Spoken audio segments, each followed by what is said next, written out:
Tā, labdien, labdien! Visiem vēlreiz, kas redzēti un kas nav redzēti. Visi tie, kas ir riskējuši palikt, es saprot, cik būtiski ilgtspējas jautājums ir arī zooloģiskajā dārzā. Loģisks ir jautājums, ko vispār ilgtspējas dara zooloģiskajā dārzā, ja tas būtu pats kā zooloģiskā dārza pamats. Taču atceramies, par ko runāja gan kolēģis sākumā diskusijā, gan arī pieminēja šeit runātāji pēc tam. Viss organizācijā sākas ar cilvēku. Cilvēks ir tas, kas arī Rīgas Nacionālā zooloģiskā dārza stāstu 112 gadu garumā ir stāstījis. Un ja mēs vispār jautājam, kam tad tas zooloģiskais dārzs tur ir, un kas vispār ir zooloģiskais dārzs 21. gadsimta 3. gadu desmita ietvarā? Padomājiet, katrs pie sevis, kā jūs domājat, tad es jums varu teikt, ka tā sen vairs nav dzīvnieku izstāde, uz kuru jūs ejat paši skatīties, uz kuru jūs vedat savus bērnus skatīties. Ne. Tā ir paradumu un uzskatu nostabilizēšanās un maiņas vieta. Un tā ir tā vieta, kurā mēs šādā griezumā viennozīmīgi paskatāmies uz ilgtspēju.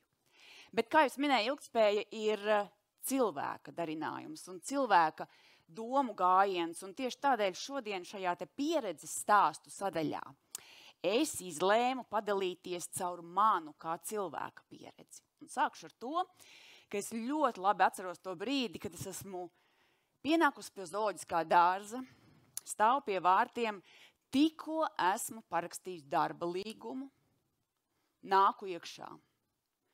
Un, ziniet, man neatstāja sajūta, ka šeit ļoti sen nekas nav mainījies. Viss ir tieši tāpat, kā es atceros savā bērnībā, un tas bija ļoti sen. Protams, ka atmiņa tādā griezumā nav ļoti labs tāds informācijas avots. Uz to nevajadzētu vienmēr paļauties, īpaši tā ir ļoti sēna atmiņa un senas tādas atmiņu dzirkstas, bet joprojām man liekas, ka tur tieši no manas bērnības nekas nav mainījies. Un viens no pirmajiem uzdevumiem, ko es saņemu no saviem darba devējiem, jeb no Rīgas domas, ir izstrādāt stratēģiju. Vienmēr sakot, kā jūs labi iedomājaties, es ieju iekšā, parokos pa dokumentiem, pa plauktiem, es tūlīt ņemšu, mazliet adaptēšu, būs. Skatos vienos, otros, trešos, ceturtajos, nekā tuvu stratēģijai vispār nav. Es aizēju mājās, es saprotu tā, mans darba līgums gandrīz nesācies, tūlīt arī beigsies, bet ja pavisam atpakaļ pie praktiskām lietām, tad es saprotu, ka zooloģiskajā dārzā ir pienācis laiks, lai radītu stratēģiju. Un es apkopoju tos cilvēkus, kā šeit arī daži teica, ka mēs sākam ļoti bieži ar mazu šūniņu, ar tiem cilvēkiem, kas ir gatavi iet ar un par ideju tālāk, un mēs sākam to darīt. Pats pirmais un izaicinošākais vispār bija noteikti virzienu. Un kurā virzienā tad mēs iesim? Jo visiem, protams, ļoti loģiski liekas, ka vide un klimats ir tas, par ko mēs runājam zooloģiskajā dārzā. Ir pilnīgi skaidrs, ka tie ir cilvēki, ir pilnīgi skaidrs, ka tā ir pārvaldība, bet tie mani cilvēki, ar kuriem kopā mēs to sākām vispār radīt, uz mani tā skatās un sākumā brīnās. Un faktiski es atceros to pirmo sarunu, viņi tā klausās, un tad, kad es uzdodu tos jautājumus, tad iedomājamies nevis 21. gadsimta 3. gadu desmitu, bet iedomājamies 20. gadsimta vidu un tādu kolhoza sapulces atmosfēru, kurā vārds runājam ir es runāju, kolēģi klausās šausmās ieplastām acīm, ko kolhoz priekšsēdētājs tūlīt teiks, un ka viņiem būs jāatbild. Un tad, kad es jautāju, kā mēs mainīsim un kā mēs kādreiz mainījām, tad viņi saka, mēs jau te neko baigi nevaram mainīt. Un tad ir tas, ka faktiski no mūsu pašu redzējuma ir ļoti atkarīgs tas, kā mēs spējam savas komandas pārliecināt un kā mēs viņas spējam vest līdzi. Tieši tādēļ vide un klimats ir būtisks ilgtspējas jautājums un ilgtspējas stratēģijas rašanas, teiksim, fokus jautājums un virziens. Bet cilvēki, tie, kas rada to stāstu uzņēmumā, patiesībā ir būtiskākie un nozīmīgākie. Un nav nozīmes, visi no jums šeit runātājiem minēja par cilvēkiem. Jo tieši tā, arī mēs esam dzīvnieki, jā, protams, mēs esam reāli bara dzīvnieki, kuriem vajag pārējos bara locekļus. Bet, ja mēs neradīsim šo te pozitīvo vidi kopā ar saviem cilvēkiem, tad mūsu ilgtspējas soļi nemaz nerealizēsies. Un, ja mēs paskatāmies dziļāk šos strateģiskos virzienus, vidi, klimats, cilvēki un pārvaldība, tad būtiskākie un pilnākie arī zooloģiskajā dārzā mēs nonācām pie cilvēku ilgtspējas jautājumiem. Un ir pilnīgi skaidrs, ka mēs runājam par bioloģisko daudzveidību, par aprits ekonomiku vidē un klimatā, jo zooloģiskais dārzs jau ir tas, kas aizstāv šo te bioloģisko daudzveidību pēc savas būtības. Taču cilvēki profesionāli, veseli, iekļaujoši, izglītoti un atbildīgi ir tie, kas mūsuprāt šo stāstu stāsta. Taču, ja mēs paskatāmies tikai uz ilgtspēju, tad ilgtspēja ir daļa no plāna, kā vispār zooloģiskiem dārzam attīstīties. Un te es nonācu kaut kādā strupceļā, jo patiesībā, ja mēs nezinām, kā izskatīsies mūsu visu zoodārs pēc 10, 20 un 50 gadiem, tad kamdēļ mēs runājam par ilgtspēju? Jo mēs nezinām, vai šodien šis te lauvu ekspozīcijas voljērs atradīsies pēc 10 gadiem turpat, un vai mums ir jēgpilni kurināt to telpu, kurā viņš dzīvo, un vai tie begemoti, kas dzīvo tur, vispār ir jēgpilni, vai to ūdens resursu, kuru mēs lietojam uz viņiem, ir jēgpilni plānot vēl nākošos 5 vai 10 gadus uz priekšu. Un patiesībā mēs mazliet piebremzējām ilgtspējas stratēģiju, un mēs sākām attīstīt Rīgas masterplānu, Rīgas Nacionālā zooloģiskā dārza masterplānu 2035. Un tas bija tas, kas mums lika atbildēt uz jautājumiem, kur mēs gribam būt 2035. gadā, kādi mēs gribam izskatīties 21. gadsimta vidū. Tikai radot šo dokumentu, mēs atgriezāmies pie mūsu ilgtspējas plāna.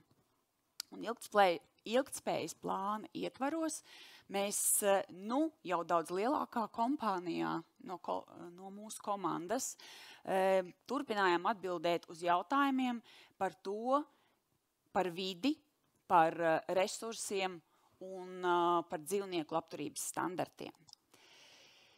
Otrais solis, kas sagaidīja savu savu izpētes laiku, bija SWOTs. Ja mēs šeit dalāmies ar to, kā iet uz priekšu tieši ilgtspējas stratēģijas radīšanas soļos, tad es visiem patiešām no sirds iesaku pasēdēt dziļāk pie sava SWOTA. Es jums uzreiz varu pateikt, ka mums bija momentā atbildes uz to, kādas ir mūsu iespējas. Mums par idejas ir tā, ka maz neliekas. Liekas, mēs varam realizēt to, pilnas kabatas. Grūtāk ir atbildēt uz to, ko nerealizēt, vai ne? Mēs varam jebko, mēs tikai it kā neesam darījuši. Mums ļoti viegli bija atbildēt uz to, kādas ir mūsu vājās puses. Ja šeit ir daudz sarakstīts un varbūt nevar redzēt, tad es varbūt tādas būtiskākās lietas var minēt no vājām pusēm. Atcerieties, ka tādā zooloģiskā dārzā, kāds ir Rīgas Nacionālais, laikapstākļi ir vislielākā vājā īpašība. Jo, ja ir nejauki laikapstākļi, tad no mūsu 350,000 apmeklētāju, jeb no potenciāli 5,000 apmeklētāju dienā, var būt arī 5. Lūk, un tas ir saistīts tiešā veidā, protams, arī ar budžetu. Kā iespējas mums ir milzīgi daudz variantu, kā mēs varam attīstīt gan savu komercdarbību, likumu ietvaros, gan voljērus, gan ēkas iekšēji, bet kādas ir mūsu patiešām stiprās puses un kādi ir mūsu draudi. Tas paņēma mums visvairāk laika. Un, lai to noskaidrotu, mēs atbildējām un jautājām ne tikai paši sev, bet mēs jautājām arī mūsu sadarbības partneriem, mēs jautājām mēdījiem, mēs jautājām mūsu īpašnieku grupai, mēs jautājām darbiniekiem. Un no stiprajām pusēm un apzinoties mūsu draudus, mēs nonācām pie būtiskuma matricas. Un būtiskuma matrica bija ļoti interesants moments, kurā arī pasēžot pie galda ar jau minētajām visām pusēm, mēs sapratām, ka ir virkne lietu, kuras mums esot iekšā liekas pašsaprotamas, pie kurām mēs varbūt pat neesam domājuši strādāt, un kuras mums nebija plāns ieviest, nebija plāns ielikt mūsu ilgtspējas stratēģijā, kā piemēram bioloģiskās daudzveidības saglabāšana. Zoodārs liekas, atveram vārtiņus, palaižam dzīvniekus viņu dabiskajās dzīvotnēs un atstājam to kā vienkārši informācijas un pastaigu vietu. Kam mums vajag zoodārzu? Bet, ja mēs atceramies, ka vēl mazākās 100 gadus atpakaļ pa dabā, dabiskajās dzīvotnēs skraidīja somainie vilki, ka zooloģiskos dārzos, tikai pateicoties zooloģiskos dārzos saglabātajām tīrajām sugām, mēs šodien varam sastapt dažus tīģerus vai, piemēram, kalnu gorillas, tad mēs padomājam mazliet dziļāk, kam tad īsti ir šīs te zinātniskās vietas. Un mēs nofokusējāmies, jo pārējie mūs pārliecināja, ka bioloģiskās daudzveidības saglabāšana patiešām ir mūsu būtiskākais fokus. Un, ja mēs paskatāmies uz izaicinājumiem, tad savos izaicinājumos mēs saskārāmies ar to, ka, kā jau te kolēģi arī pirms tam minēja, ka viena lieta ir, kā mums liekas pašiem, bet kā liekas plašākām mūsu komandām. Kā liekas, jo mēs arī esam vairāk kā 150 darbinieki, pie kam dažādās adresēs, un mums ir ļoti būtiski, lai tas, ko mēs esam pielēmuši, lai mēs to varam sākt ieviest. Kā to darīt? Jo katra nodaļa, katrā adresē domā mazliet citādāk. Ir dzīvnieku aprūpes nodaļas, ir apmeklētāju apkalpošanas komanda, ir administrācija, un katrs savu ilgtspējas redzējumu mēģina ieviest dzīvē mazliet citādāk. Līdz ar to mūsu pats galvenais teikavējs ir radiet no katras komandas sev kādu pārstāvi, kādu idejas līderi, kurš šo te ilgtspēju jūsu uzņēmumā ieviesīs kā evaņģēlists, kā pārstāvis, tam pats izprotot to caur sevi.